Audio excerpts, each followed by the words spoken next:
block out everything. I mean, you could do that in a short conversation, but after a while you start observing this man, look at how faithful he is to his belief 5 times a day. I remember asking him one time, do you ever get a day off?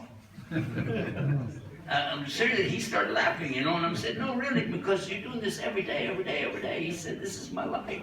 This is not, now I'm thinking of religion being Sunday, you know, and misses Sunday, so what, you know? But he's doing this 5 times a day. You can't ignore that. You cannot ignore the fact that this person is so committed that when he goes into any room, he says, Bismillah. And whenever he greets somebody, he always says, Salam alaikum. He was saying salam even to non-Muslim because of habit. It's hard not to say salam to somebody. You know that, right?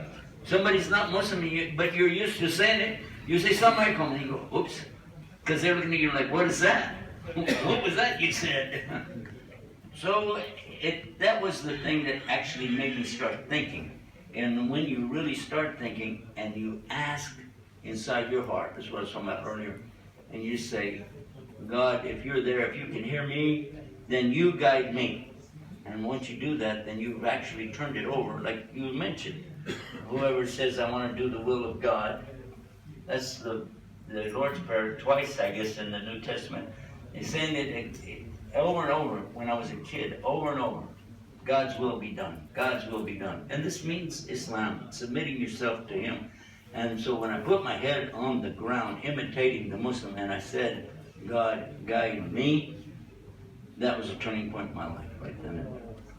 Was when I raised my head back up, it was so clear. It was as though somebody just removed the blindfold, and it wasn't like fireworks and fancy things.